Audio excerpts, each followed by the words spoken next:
What's up, guys? Today we have a review of the LEGO Marvel set, The Guardian Ship.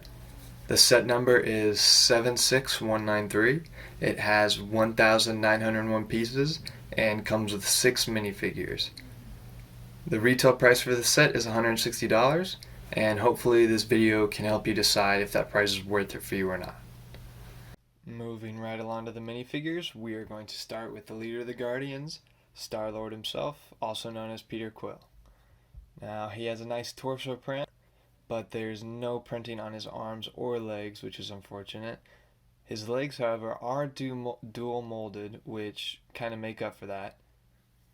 He has 2 different facial expressions with a very nice hairpiece on top. And for his weapons, he has his 2 iconic blasters that we see in the movies, which are custom molded and just look fantastic.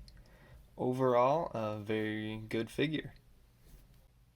Next up, we'll take a look at Rocket Raccoon, which has a very nicely molded head, as well as a rubbery, plasticky material for his tail on the back. He has half legs, so he's shorter than the rest of the crew, which is good because he's pretty short in the movies. He is also equipped with a pretty crazy looking brick built gun, but it actually is pretty accurate to what we see in the movies, so that's pretty nice detail by Lego.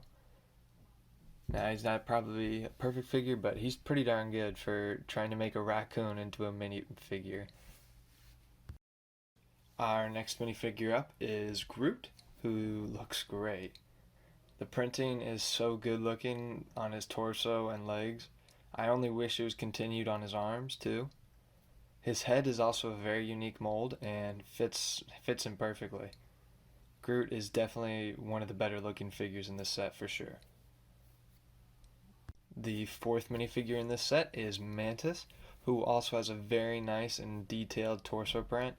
Her legs have no printing, though I think it kind of works in her case. Her antenna on her head is connected to her hairpiece, which is kind of like Rocket's tail, made a bit more of a rubbery material so it doesn't break too easily, which is nice.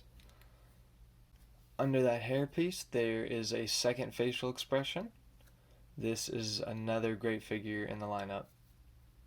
Also included in this set is the Mighty Thor. He has a nice print on his body, but his arms and legs are a little plain. It's not too terrible to look at, but I do think it's a little off and there should have been some more details there. On the bright side though, he has a really cool face print with his eyes lit up with lightning for the second expression. This cape he has also is the nicer, softer cloth cape, which is so much better than normal capes. If you've been collecting Lego for a while, you know what I'm talking about.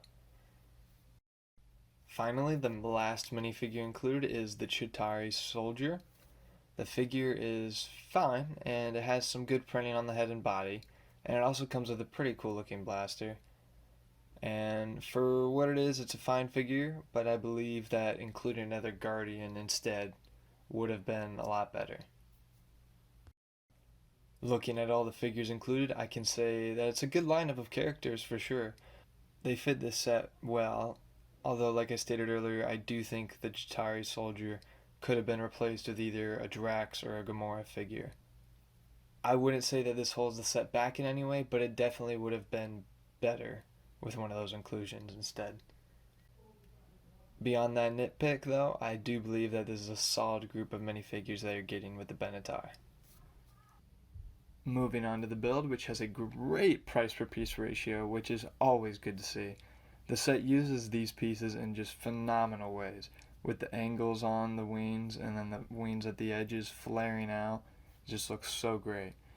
Not to mention the massive engines on the back that have a similar style with the flaps that add character to the build.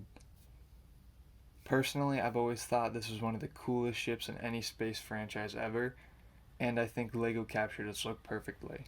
Its cool design is also complemented by its angled stand, which lets you show it off in many different ways that make it feel like the ship is actually flying and in motion. This set is truly one of the most fun sets to build and to look at once you're finished. Now, while the set is meant to display for the most part, that's not to say it doesn't have plain features either. It does still have a small interior, although I think it works for it. And if you flip the cockpit up, you can actually fit in one minifigure to the pilot this craft. If you go farther back and take off the top pieces, there are some areas on the inside. Up front, there are two extra chairs right behind the driver's seat, and right behind those chairs it's actually a donut sitting right under a picture of Gamora, which is just a funny little detail. On the other side of the wall, there's even a coffee machine, which is a fun addition. Then in the far back, which is a little less exciting, but it's built to look like an engine, mechanical type room, which is good and accurate. Now that we've looked at the whole set and what it has to offer, I can honestly say I think this set is just a masterpiece. Everything about this set is fun, from the build to displaying it, and even the minifigures. On top of that, the price per piece ratio is very good in this set, and this all combines to make it a set well worth the $160 price tag.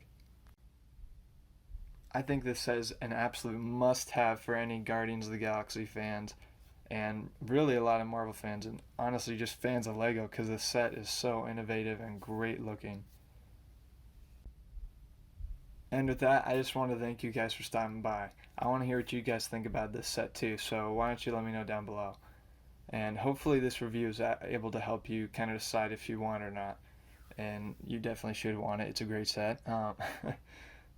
Let me know your guys' thoughts on it down below. See ya.